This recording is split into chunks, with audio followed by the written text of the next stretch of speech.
महाभारत के एक योद्धा अश्वत्थामा पिछले 5000 सालों से आज तक जीवित है और समय चक्र के अंत होते तक वो जीवित ही रहेंगे। हाल फिलहाल में रिलीज हुई कल्कि नाम की फिल्म में उनके बारे में बताया भी गया, लेकिन इतनी डिटेलिंग में नहीं कि आज के इस वीडियो के जरिए तुम पूरी दुनिया को अश्वत्थामा के बारे में सब कुछ समझा सकती हो। हाँ बिल्कुल, अश्वत्थामा महाभारत के एक ऐसे योद्धा थे जो कि कौरवों की तरफ से युद्ध लड़े थे। अश्वत्थामा गुरु द्रोणाचार्य के पुत्र थे। जन्म के साथ ही उनके मस्तक में एक मणि लगी हुई थी और पैदा होते से ही वो घोड़े की आवाज निकालने लगे थे। अच्छा, मतलब तो वो रो नहीं रहे थे, रोने की जगह घोड़े की आवाज निकाल रहे थे। हाँ, यही कारण था जिसकी वजह से उनका नाम अश्वत्थामा पड़ा। अश्व यानी कि घोड़ा, और इसी वजह से उनका नाम पड़ा अश्वत्थामा। जब गुरु द्रोण के आश्रम में पांडव और कौरव दोनों शिक्षा लेने के लिए आए, तब अश्वत्थामा की मित्रता दुर्योधन से बहुत ज्यादा हो गई। तब से अश्वत्थामा दुर्योधन के हर गलत कार्य में उसके साथ खड़े रहे। महाभारत के युद्ध में एक ऐसा दिन भी आया था जब अर्जुन और अश्वत्थामा ने एक दूसरे के ऊपर ब्रह्मास्त्र से प्रहार कर दिया, लेकिन बीच में आ गए ब्रह्मा जी और कहे कि दो ब्रह्मास्त्र के टकराने से महाविनाश होगा, पूरी सृष्टि खत्म हो जाएगी। तब अर्जुन ने तो अपना ब्रह्मास्त्र वापस ले लिया, लेकिन ब्रह्मास्त्र वापस लेना अश्वत्थामा को नहीं आता था, इसीलिए ब्रह्मास्त्र को उसने उत्तरा के गर्भ की तरफ छोड़ दिया। उत्तरा यानी कि अभिमन्यु जी की पत्नी।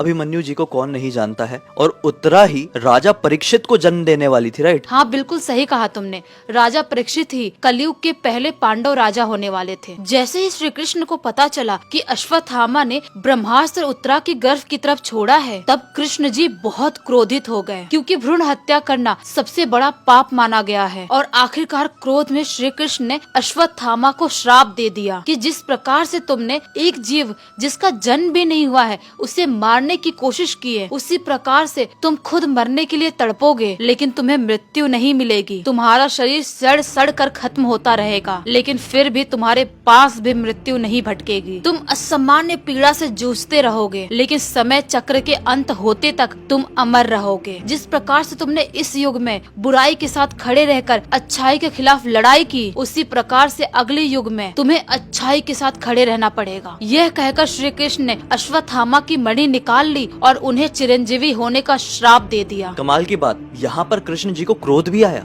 जबकि कृष्ण जी गीता में हर जगह बताते हैं कि क्रोध मनुष्य का सबसे बड़ा शत्रु होता है। लेकिन क्रोध में यहाँ पर उन्होंने अश्वत्थामा को श्राप भी दिया, लेकिन इस क्रोध से किसी को कोई हानि नहीं हुई, बल्कि पूरे संसार को बहुत बड़ा फायदा हुआ कि जब भगवान कल्कि अच्छाई के लिए कली से लड़ाई करेंगे, तब उनके साथ अश्वत्थामा जैसा योद्धा भी बुराई के खिलाफ लड़ाई करेगा। इसी प्रकार से अच्छाई की नींव वापस से कलयुग में डल पाएगी। खैर, आज के इस वीडियो के जरिए हमें यकीन है कि आपको एक बहुत अच्छी इन्फॉर्मेशन मिली। क्यों ना कमेंट सेक्शन में जय श्री कृष्ण लिख के इस वीडियो को ज्यादा से ज्यादा शेयर करें, ताकि सभी को ये जानकारी जरूर मिल सके।